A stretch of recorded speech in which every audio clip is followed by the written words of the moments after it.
Merci, merci. Un beau bonjour aux fidèles auditeurs de la radio CPAM, radiounion.com. Nous sommes au 1410 AM. Aujourd'hui, jeudi, le 9 février 2023. Nous ne sommes pas seuls, nous sommes accompagnés. Et aujourd'hui, nous avons avec nous M. Simon Marcelin, qui est conseiller en sécurité financière. Il nous a entretenu lundi dernier sur un sujet assez intéressant sur le REER. Et aujourd'hui, il est venu pour nous entretenir sur le CELI. Mais juste avant, nous aimerions bien faire un rappel, poser quelques questions que nos auditeurs aimeraient bien comprendre. Parce que le REER est un abri fiscal mieux connu, très connu, mais pas tellement utilisé dans notre communauté à cause de mille et une raisons que M. Marcelin va nous expliquer tantôt. Alors, bonjour Simon, comment ça va? Eh bien, ça va très bien, Jean-Claude. Bonjour à l'auditoire, à tous les auditeurs et auditrices de la station. Nous éprouvons un parfait plaisir à vous rencontrer aujourd'hui. Nous avons suivi l'émission la dernière fois sur le REER. Et plusieurs personnes nous ont parlé qu'elles ont écouté l'émission et qu'elles ont regardé tout ça. Et puis elles ont des questions. Plus précisément, c'est quoi un REER? Bon, évidemment, la dernière fois, j'en ai fait longuement la description. Alors, le REER, c'est un outil avec l'objectif d'épargne. Donc, c'est un outil qui aide les gens à épargner, à se constituer une caisse d'épargne pour leur retraite. Donc, objectif, un seul, la retraite. Donc, vous investissez dans ce fonds, dans cette caisse d'accumulation qui vous permet de... Alors, je le dis souvent, il ne suffit pas de mettre de l'argent, il faut avoir un objectif. Alors, avec l'objectif, vous savez exactement pourquoi vous investissez et combien vous voulez investir en fonction des objectifs que vous pouvez avoir. Donc, le REER, d'ailleurs le titre le dit, c'est un régime enregistré d'épargne retraite. Est-ce que n'importe qui peut cotiser au REER? Dans un REER, seuls les salariés, les revenus provenant d'un salaire sont éligibles disons, permet aux salariés de contribuer à hauteur de 18% maximum de son revenu de l'année en cours. Notamment, par exemple, pour 2022, quelqu'un peut contribuer jusqu'à hauteur de 18%, mais avec un maximum. Donc, le maximum, c'était 29 210 $. Et donc, cette augmentation, en fait, ce maximum va augmenter pour l'année 2023. Merci pour cette réponse. Maintenant, est-ce un programme fédéral ou provincial ou municipal, le REER? Ah ben non, là c'est le gouvernement fédéral qui a mis ce programme sur pied depuis l'année 1957. Donc c'est un programme assez ancien, mais qui est bonifié et amélioré au fil du temps. Alors oui, c'est le gouvernement fédéral qui vous donne droit, par votre contribution, vous donne droit à un remboursement d'impôts. Alors, les gens, ils voient le retour d'impôts comme étant un truc magique ou bien un cadeau du gouvernement. Ça n'existe pas. C'est l'impôt payé qui vous est remboursé. Donc, ce n'est pas un cadeau. D'ailleurs, ceux qui utilisent le REER d'une manière intelligente, eh bien, utilisent ces remboursements, ce retour d'impôt, pour bonifier leur REER. Cela veut dire qu'ils réinvestissent ce montant du retour d'impôt dans le REER. Merci beaucoup pour ce détail. Au niveau maximum, tantôt vous avez dit un maximum, est-ce que je peux mettre un montant moins que le maximum? Tout à fait, oui. Non, alors, quand on dit maximum, vous avez droit à 18%, mais si pour une raison quelconque vous ne pouvez pas contribuer à cette hauteur, donc vous pouvez toujours contribuer à la hauteur de votre capacité. Mais, moi je dis, le mais c'est que les gens ne considèrent pas le REER comme l'outil avec l'objectif qui est derrière la mise en place de ce outil-là. Donc, souvent, on voit les gens, ils vont retirer de l'argent pour réparer leur voiture ou pour faire des voyages. Alors là, c'est pas une bonne utilisation de cet outil-là. Parce que vous êtes en train de vous pénaliser, parce que vous enlevez l'argent qui vous avait permis un remboursement d'impôt, et maintenant vous allez repayer au gouvernement l'impôt qui vous avait été remboursé. Donc alors, il y a des barèmes bien déterminés. Par exemple, si vous enlevez environ 5 000 $, vous allez payer 20%. Mais ce 5 000 $ que vous avez enlevé, vous payez 20%, mais vous aurez à l'ajouter à votre salaire de l'année du retrait. Donc, ce qui va faire certainement augmenter votre salaire imposable, votre revenu imposable. C'est un point important parce que la plupart des gens, pour qui je fais des déclarations de revenus, des déclarations d'impôts, s'accrochent beaucoup à cet aspect-là de retrait. Pourquoi quand je retire l'argent, je dois payer de l'impôt? Pourquoi quand je reprends dans le REER, il y a un 20% qu'on prend automatiquement? Ça fait beaucoup de réticences, beaucoup de questionnements parce que, comme vous l'avez dit tantôt, le but du REER, c'est pas de mettre l'argent, de retirer l'argent, c'est pas un compte d'épargne. C'est un régime enrichissé d'épargne retraite, donc c'est pour du long terme. C'est long terme. Donc on n'a pas intérêt à jouer à chaque année là-dedans, tantôt on met, tantôt on retient, tantôt on met, tantôt on retire. Moi, je dis aux gens de travailler avec un conseiller, avec son comptable, parce que on ne s'improvise pas. Conseiller financier, on ne s'improvise pas conseiller financier, parce que le conseil a un coût. Le fait que vous n'ayez pas pris un conseil, vous allez mettre l'argent parce que vous voulez baisser votre facture fiscale, parce que le rapport d'impôt vous dit, ah ben, vous allez payer tant. Et puis après, vous allez prendre ce montant pour arranger votre voiture ou bien pour faire un voyage. Donc ça n'a pas de sens. En travaillant avec un conseiller, vous allez comprendre que le REER, le montant investi dans le REER doit y rester et ne peut sortir que dans certaines conditions. Et les conditions sont bien définies.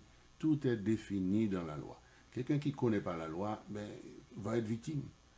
Et quelqu'un qui travaille avec un conseiller, lui, c'est le conseiller, le comptable, va l'aider à mieux comprendre quelles sont les facilités offertes, quelles sont les limites de cet outil. Et alors, c'est pour ça qu'aujourd'hui, on va parler de l'autre outil qui est complémentaire, qui est le CELI. Donc, quand on a un CELI, on peut enlever, on peut remettre, on peut faire ce qu'on veut, mais en respectant certaines limites. Et là aussi, mais on va voir ça tout à l'heure. Parfait. Et donc, le REER, vous mettez de l'argent, comme tu as dit Jean-Claude, c'est pour le long terme, la retraite. Donc, il faut maximiser l'investissement qu'on fait dans notre REER, pas seulement de la cotisation, mais aussi dans les placements qu'on fait. Maintenant, j'ai placé 5 000 $ ou j'ai cotisé 5 000 $ au REER. Est-ce que 1 an après, 2 ans après, 3 ans après, ça reste toujours 5 000? Évidemment pas. Bon, évidemment, ça dépend dans quel produit vous investissez. Parce que comme c'est un produit à long terme, on encourage les gens à prendre un minimum de risque. Parce que c'est le risque qui va vous permettre d'aller chercher du rendement. Parce que quelqu'un qui, bon, évidemment, avec les bouleversements du marché, les gens sont un petit peu réticents parce qu'il y a eu ce qu'on appelle des corrections du marché. Et certains clients ont perdu des montants importants. Mais la clé dans tout ça, c'est que dans les périodes où il y a une chute du marché, c'est le meilleur moment d'investir. Parce que le coût du produit dans lequel on investit, le coût a baissé. Donc, en continuant à investir dans notre REER, il y aura certainement une reprise dans 1 an ou dans 2 ans. À ce moment-là, vous allez pouvoir bénéficier pleinement de cette situation. Donc, de la reprise du marché. Et par exemple, si on prend l'exemple de 2008, où les gens qui avaient investi, donc il y avait une correction majeure dans le marché, il y a des gens qui avaient même perdu jusqu'à 50% de la valeur. Eh bien, ceux qui ont enlevé leur argent à ce moment-là ont cristallisé la perte. C'est-à-dire que j'accepte de perdre, donc je retire mon argent. Donc j'ai perdu 50% ou 20%, quel que soit le montant. Mais celui qui est resté aligné sur ses objectifs, eh bien, a pu, au moment de la reprise, récupérer tout ce qui a été perdu et plus. Merci, merci. Donc ça voudrait dire le REER, c'est pas seulement un abri fiscal, mais il y a des rendements. Absolument. Il y a des rendements. Et le rendement dépend du risque qu'on a pris, le rendement dépend dans quel portefeuille on a mis cet argent-là. Donc, je comprends mieux maintenant, je commence à mieux comprendre l'objectif du REER, l'objectif qui est en arrière du législateur, en arrière des hommes politiques qui ont mis sur pied ce programme. Y a-t-il une date limite qu'on peut cotiser? On peut cotiser n'importe quand pendant l'année? Bon, nous avons 12 mois pour cotiser et le gouvernement a ajouté 60 jours, en fait 2 mois supplémentaires, janvier et février, donc on a jusqu'au 1er mars pour contribuer de l'année suivante. C'est-à-dire que cette année, ou 2022, on contribue jusqu'au 1er mars 2023. Mais, moi je dis souvent de ne pas attendre la dernière minute pour cotiser dans son REER. Parce que ce n'est pas une bonne stratégie du tout. Parce qu'au fait, celui qui investit, par exemple, 5 000 $, on a parlé de 5 000 $, juste avant de faire son rapport d'impôt, par rapport à celui qui a investi, disons, 400 $ ou 500 $ par mois, eh bien, il y a un effet de l'intérêt composé. Donc, vous achetez au fur et à mesure que vous investissez sur une base mensuelle ou par paye, eh bien, ça vous permet d'aller chercher plus de rendement et sur le marché. Ça commence à devenir intéressant. Maintenant, disons, j'ai pas le 5000 à investir tout de suite, à cotiser tout de suite. Est-ce possible, là où je travaille, que je demande à mon employeur de prendre 200 $ par paye, 100 $ par paye pour cotiser à mon REER? Ben, bien sûr, parce qu'au fond, on peut faire de différentes façons. Si l'employeur offre un produit de retraite, un fonds de retraite à l'entreprise, souvent, il y a même un avantage d'y participer parce que l'employeur va contribuer à un pourcentage qui sera équivalent de votre contribution. Alors, donc c'est une façon d'avoir, disons, une bonification. C'est comme un boni qu'on vous donne. Et ce boni, on le met directement dans le REER. Et vous avez tout intérêt à y participer. Aussi, on peut contribuer parce qu'il faut dire qu'on a 18%. Le 18%, la caisse de retraite au travail n'atteint jamais le maximum.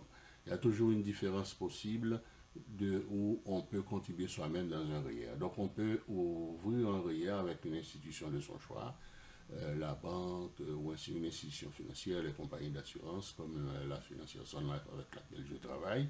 Eh bien, nous faisons ça. Et donc on contribue pour pouvoir maximiser notre REER. Alors, aussi, il faut discuter avec son conseiller, de voir quel niveau de risque on peut tolérer afin d'aller chercher, comme je dis, avec un peu de risque, on peut aller chercher un certain rendement. C'est très intéressant. Merci beaucoup pour l'éclaircissement, pour cette information supplémentaire. Maintenant, arrivé un moment où le REER est là, j'ai cotisé 5000. Est-ce que je peux utiliser ce montant pour l'achat d'une propriété résidentielle, une propriété à revenus, l'achat d'une auto, d'un véhicule? Est-ce que il y a des endroits pour lesquels, ou des achats je peux faire, des investissements je peux faire, je retire l'argent sans conséquences fiscales? Il y a deux conditions, il y a deux possibilités. Il y a le régime d'épargne d'accès à le régime d'accès à la propriété, qu'on appelle le RAP. Les gens ils vont rapper dans leur REER. Donc ils ont jusqu'à un maximum de 35 000 $ par individu. Alors il faut dire qu'il y a un point important, c'est que le REER, c'est un régime individuel. Ok? Donc c'est pas un régime qu'on a en commun avec son conjoint ou quelqu'un d'autre. C'est individuel, donc c'est lié par votre numéro d'assurance sociale. Donc c'est individuel. Donc oui, on peut avoir accès au montant en rappant. Et l'autre condition qui vous permet de retirer de l'argent, c'est un retour aux études. À part ces deux possibilités-là, vous faites un retrait qui sera dommageable pour votre, disons, avenir, votre caisse de retraite, et aussi vous allez payer le surplus que le gouvernement va venir chercher, parce qu'il vous a déjà donné un remboursement d'impôts pour ce montant-là. Donc, le gouvernement ne peut être perdant dans ça. Est-ce que c'est vrai? J'ai entendu dire, quand vous retirez l'argent pour l'achat d'une première propriété, d'une première résidence, le fédéral et le provincial vous donnent un crédit. Est-ce que c'est vrai? Un crédit sur la base du REER, non. C'est-à-dire que vous avez accès au montant. Évidemment, il faut avoir 35 000 $ dans votre compte. Vous pouvez retirer 35 000 $. Mais on vous donne une période pour rembourser ce montant. Pour remettre ce montant-là. Voilà, parce qu'au fond, c'est un prêt que vous avez fait dans votre caisse de retraite. Et vous allez, alors, il n'y a pas d'imposition, il n'y a pas d'intérêt appliqué. De pénalité. Non, de pénalité. Si vous respectez la règle de remboursement, on vous donne 15 ans avec des montants déjà déterminés. Parce que vous faites 15 divisé par 35 000 divisé par 12 divisé par 15. Et puis ça vous donne le montant mensuel pour le remboursement. Alors,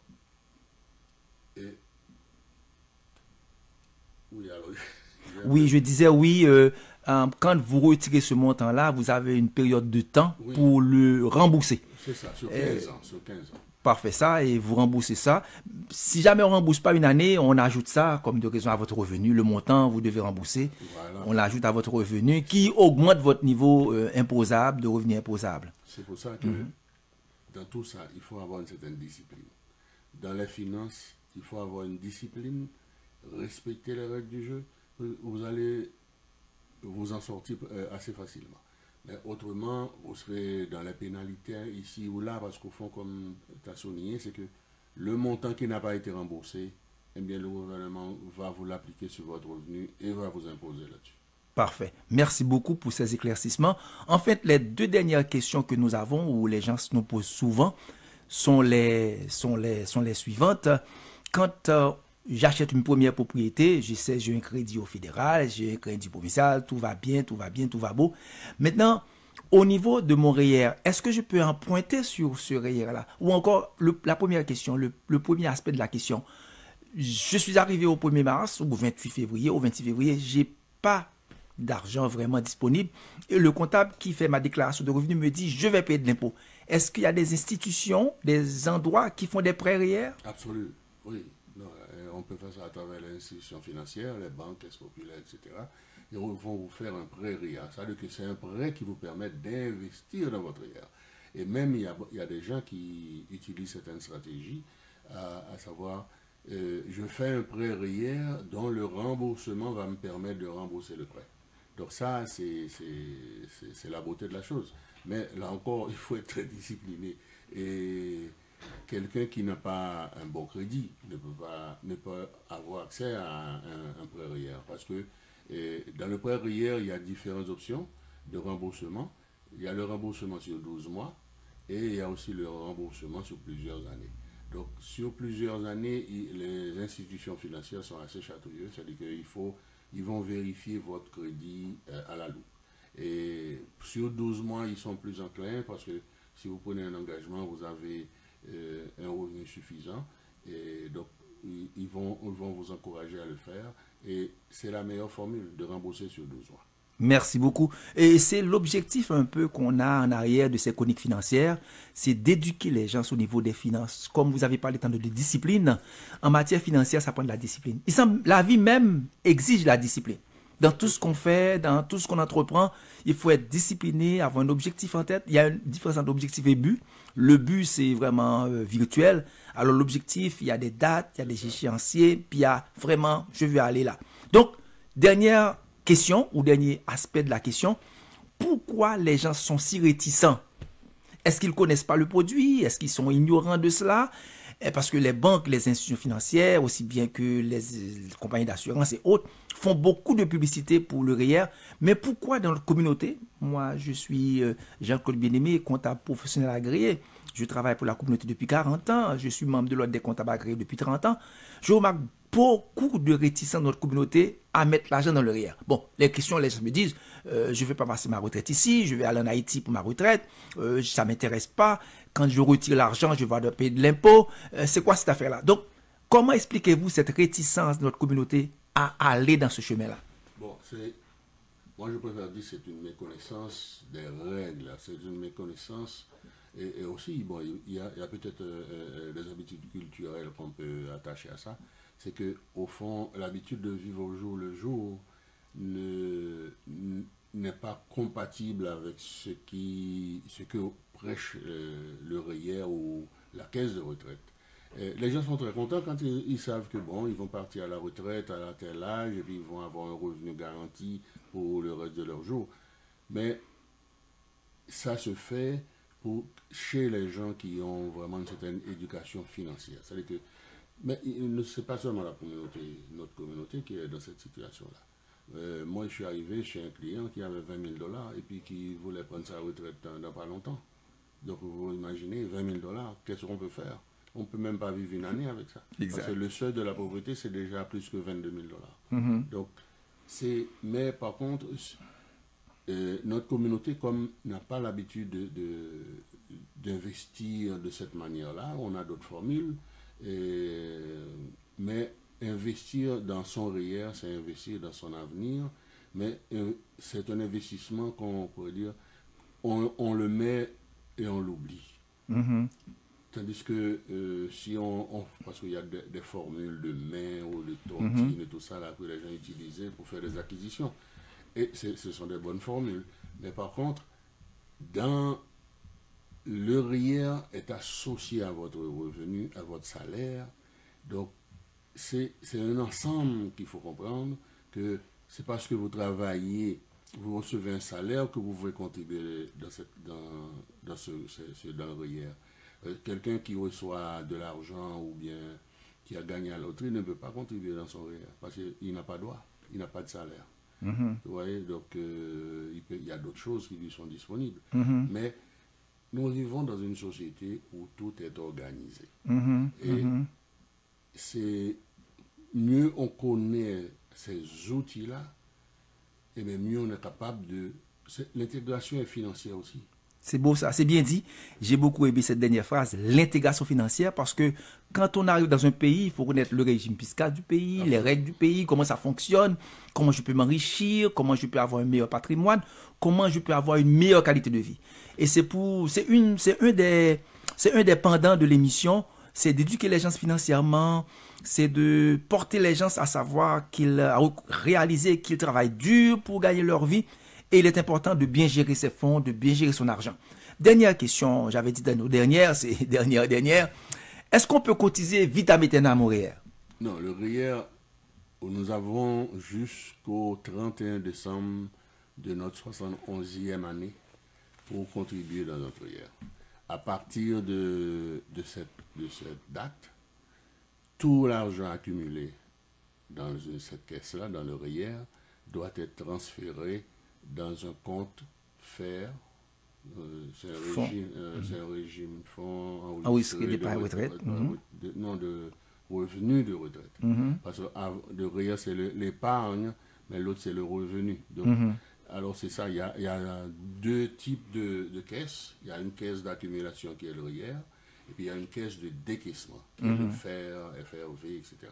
Donc maintenant, à 71 ans, c'est la date limite pour transférer tous ces fonds-là dans une caisse de retrait pour pouvoir se donner un revenu de retraite. Alors, le revenu de retraite est certainement une partie de ce que nous avons accumulé, mais aussi une partie de ce que le gouvernement va nous donner. Mais ça devrait faire l'objet d'une autre émission, à savoir, maintenant au juste, c'est on accumule, un temps viendra où on doit maintenant retirer Et c'est un autre pendant, une autre émission qu'on pourra regarder avec ça. Et puis, je tiens vraiment, moi, je vous dis, j'ai beaucoup appris, même quand ça fait longtemps, je pratique. Mais les explications, ces détails m'ont fait beaucoup de bien. Et je pense qu'il en est de même pour les auditeurs. S'il y en a qui ont des questions bien spécifiques, on peut toujours appeler à la radio. De mémoire, c'est le 54790-2726. Est-ce exact? Donc, vous appelez. Il y en a qui me rencontrent en aparté pour me poser des questions. Mais on peut toujours, on n'a pas de ligne ouverte, mais on peut toujours appeler à la radio, poser des questions. Et puis, M. Marcelin ou moi-même, nous ferons le nécessaire pour répondre à vos questions. Donc, c'est un peu le tour qu'on voulait faire sur le REER, le tour qu'on voulait regarder un peu sur ce dossier-là, parce qu'on remarque que c'est l'abri fiscal le plus populaire, mais c'est moins utilisé par beaucoup de gens, comme M. Marcelin a dit, pour des questions de méconnaissance, d'ignorance ou autres. Mais notre objectif à nous, c'est de vous informer, parce qu'on a remarqué que l'information rapporte. L'information rapporte. Imaginez-vous, vous mettez 5 000 $ par année en REER, et puis vous cotisez 5 000, 10 ans, ça vous fait 50 000. Et d'après ce que je sais en termes d'expérience, on peut même donner cet argent-là comme garant pour l'achat d'une première maison. Pour une première maison. Et c'est vraiment intéressant pour ceux qui n'ont pas encore leur première maison. Donc, cotisez beaucoup REER. Comme il a dit, vous avez une date limite qui est le 1er mars pour cotiser pour 2022. Mais 1er mars peut être gardé également pour 2023. Également, à partir de 71 ans, bon, on tombe dans un autre, il a dit le 31 décembre, dans un autre registre où on commence maintenant par planifier à retirer mensuellement un certain montant. Je pense, Monsieur Marcelin, les législateurs ou ceux qui ont pensé à ce régime ont bien pensé. Ah, c'est vrai. Absolument. Absolument. Parce qu'au fond, c'est un outil, pour celui qui le comprend, c'est un outil qui vraiment aide beaucoup de gens. Mais le législateur n'a pas seulement pensé au REER, il a pensé aussi au CELI. Exact. Et le CELI, moi je dis, c'est le complément du REER. Et le CELI, c'est venu par la suite. Et si vous permettez, M. Marcelin, on va prendre une pause. Oui. Et puis on revient avec le CELI qui est un autre sujet assez intéressant parce que ça a été bonifié. Absolument.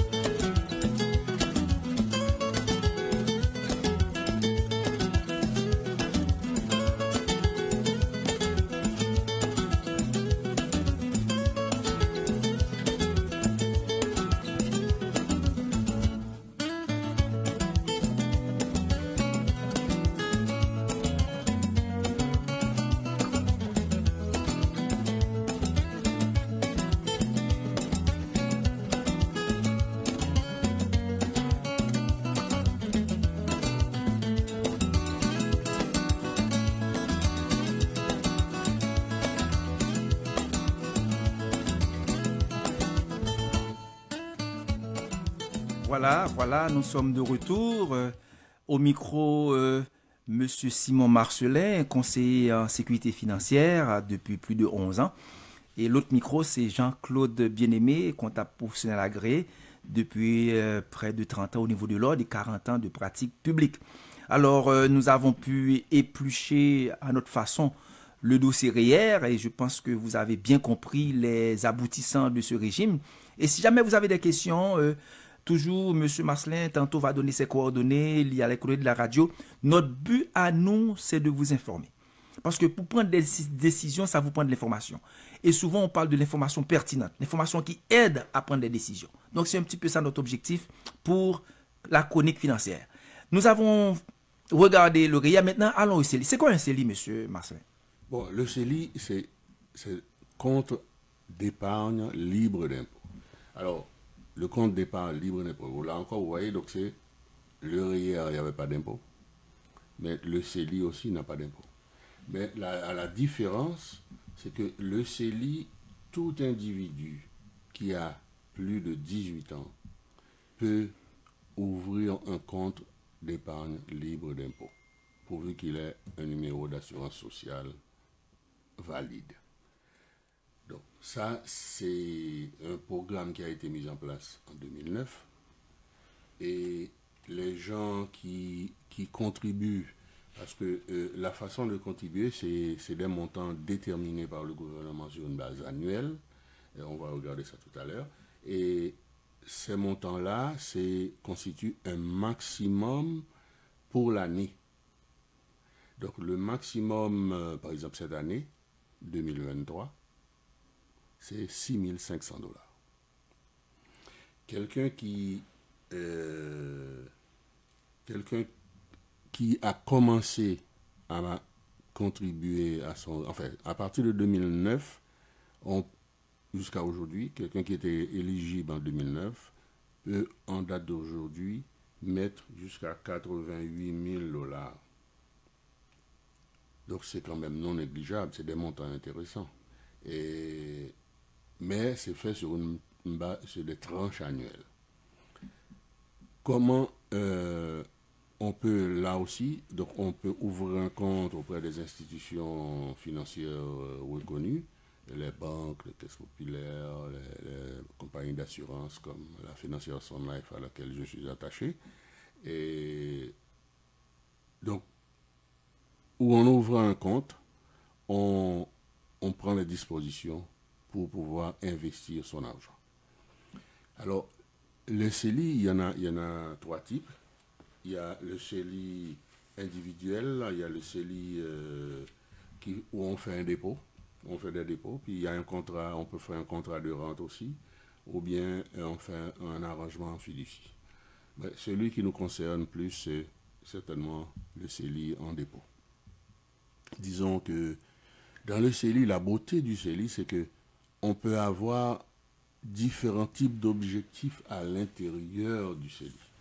Tout à l'heure, le REER, c'était la retraite. C'est l'objectif unique, la retraite.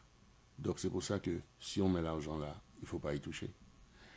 Si on n'est pas sûr de ce qu'on veut faire de notre argent, mais quand même, on a intérêt à l'investir quelque part, d'où le CELI. Donc on met de l'argent dans le CELI avec objectif, je veux faire un voyage, je dois réparer ma maison, je dois changer de voiture, et puis même aussi la retraite, ou l'éducation de mes enfants. Donc on peut avoir des objectifs court, moyen, long terme. Le CELI nous suit jusqu'à la fin de nos jours. Tu peux avoir 100 ans et avoir un CELI. Donc il n'y a pas d'âge limite. Donc, c'est intéressant. REER, on regarde l'aspect retraite. CELI, on regarde l'aspect épargne. Donc, pour tous les objectifs de la vie. Et c'est ça la beauté. Et quelqu'un qui a un CELI et qui a un REER peut les faire travailler en conjonction. C'est beau ça, c'est beau ça. Mais en conjonction, du CELI vers le REER et non du REER vers le CELI. C'est beau ça.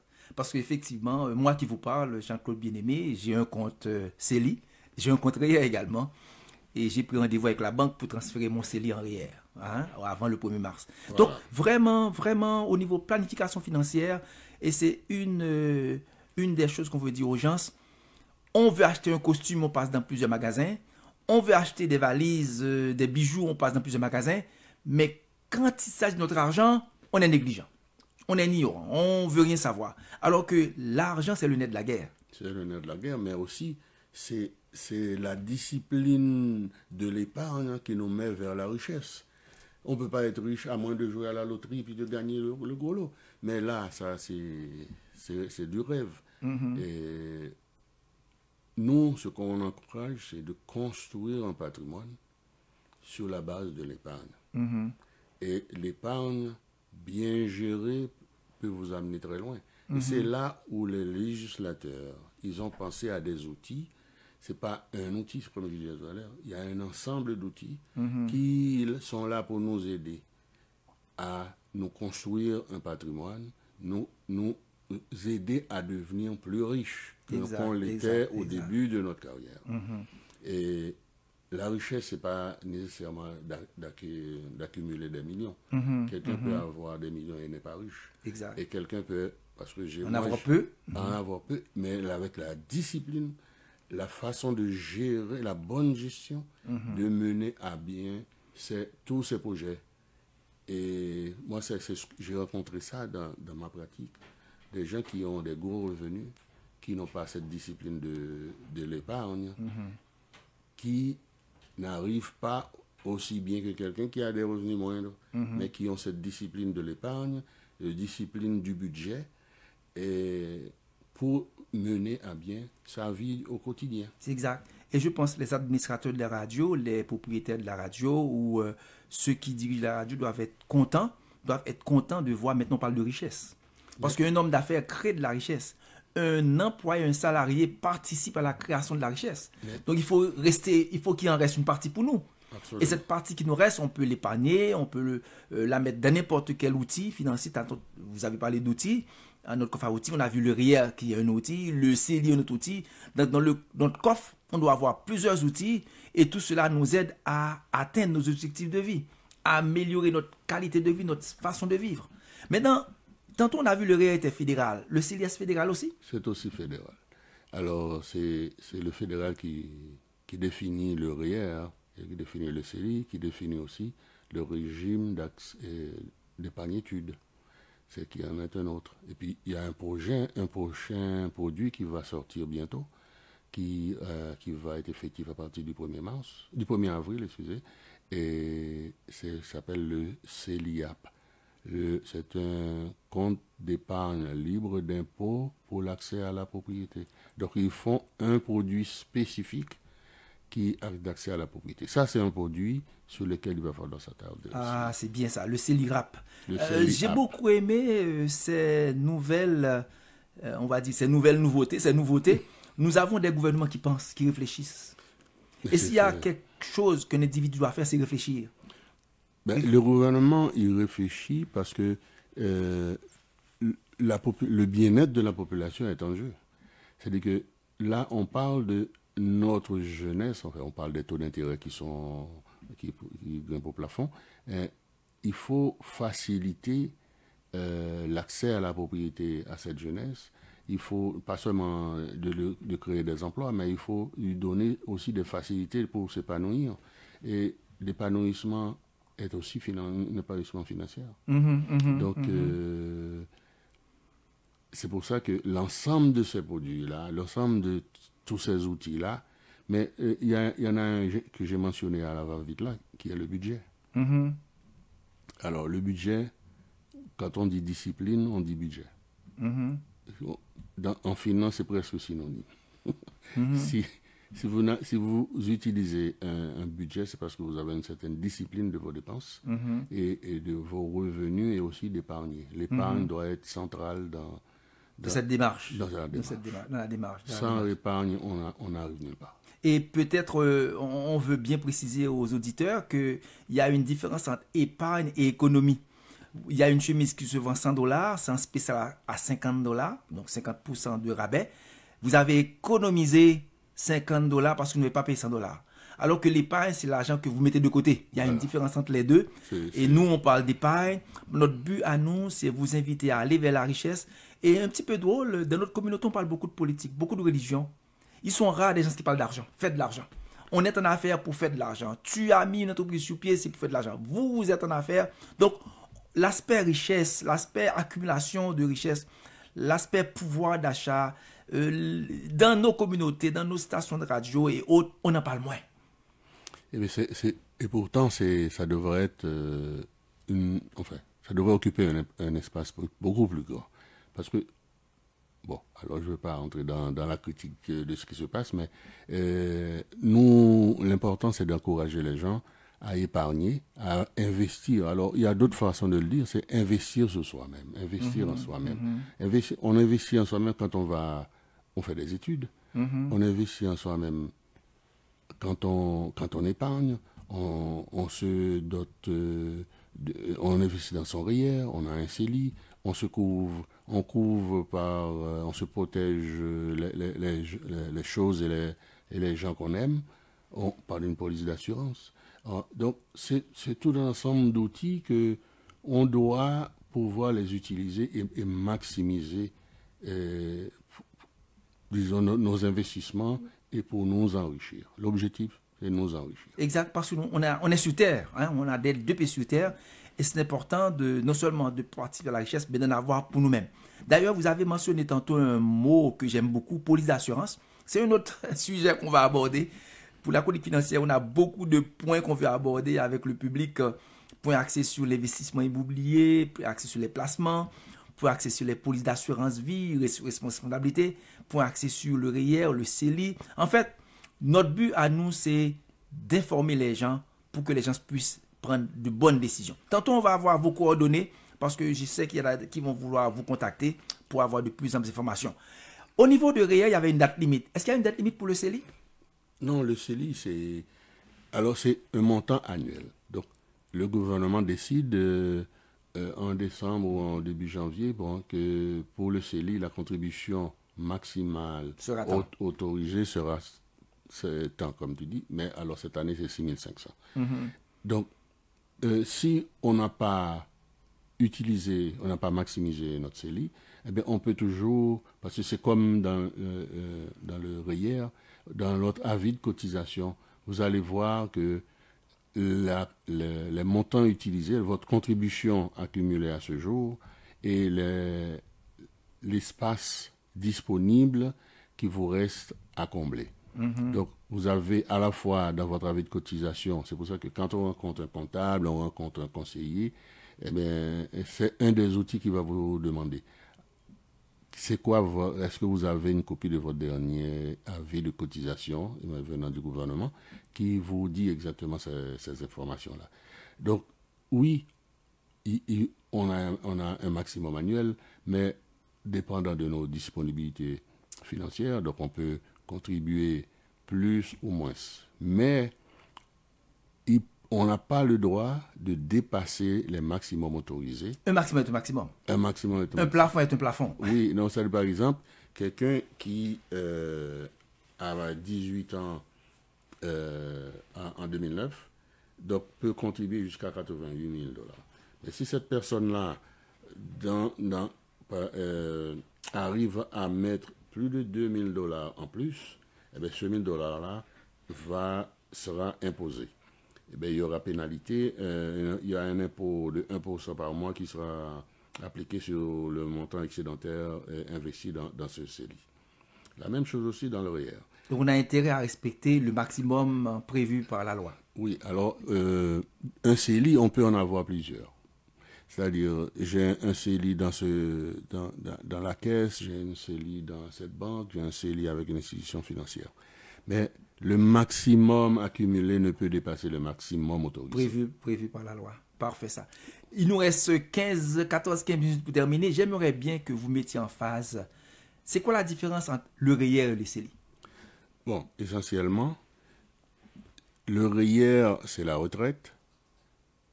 Donc, la base de la contribution est le salaire, 18% maximum annuel, avec un maximum autorisé. C'est 29 000, je vais vous dire ça. Je vais vous le trouver tout à l'heure. Donc, avec un maximum autorisé.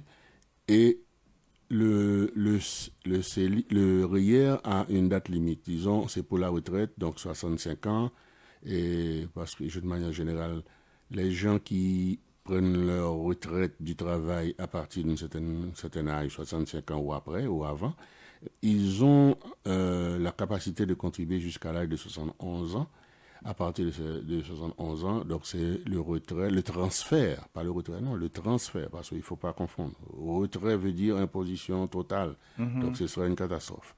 Et donc ce sera le transfert vers des comptes de décaissement, faire, etc. Et fonds de retraite, une rente, etc. Donc, alors la beauté, c'est que quand vous retirez, selon la loi, votre revenu devient plus faible que le revenu d'emploi, donc vous aurez à payer moins d'impôts. Donc les gens, ils disent, oui, je vais payer. Non, vous payez moins d'impôts quand vous serez à la retraite parce que votre revenu sera beaucoup plus bas.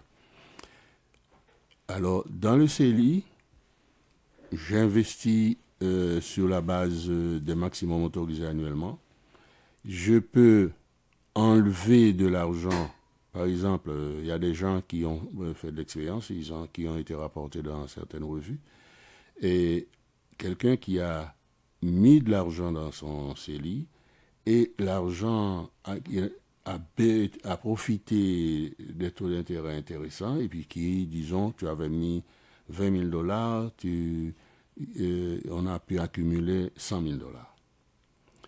C'est que dans le CELI, le fait que mon argent a pu fructifier, donc j'avais investi $20 000, mon argent maintenant est à 100 000, donc j'ai créé de l'espace dans le CELI. Donc je peux enlever $100 000 et le remettre l'année suivante.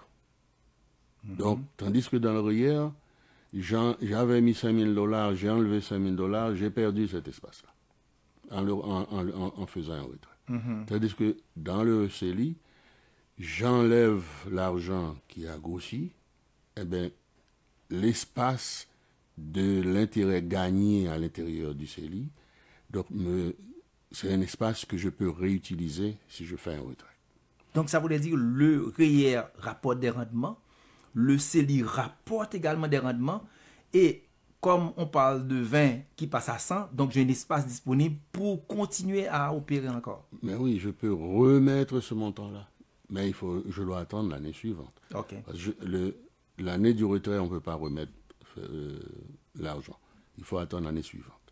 Mais dans l'année suivante, c'est que j'ai ce montant-là que j'avais créé, plus le montant autorisé.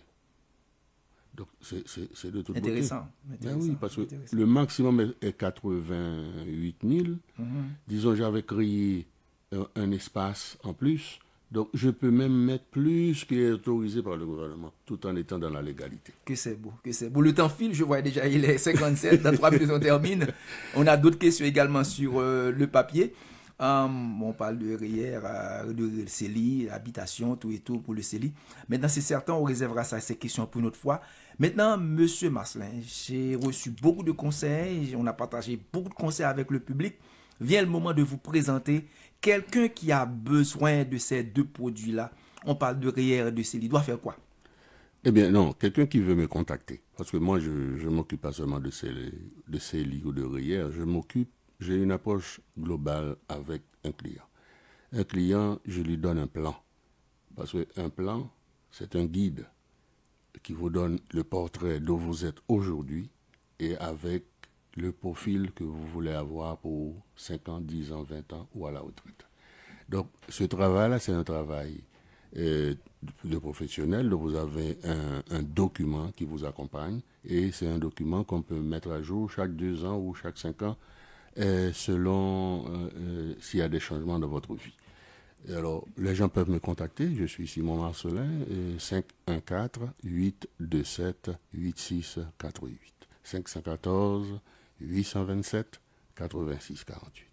Alors, je suis affilié avec la financière Sun Life, qui est une des compagnies reconnues de la place. Parfait. Vraiment, vraiment, je suis ravi de ces informations. J'ai beaucoup appris, moi qui suis dans le métier depuis près de 40 ans, pas en termes de fiscaliste ou sécurité financière, mais plus en termes de comptable agréé.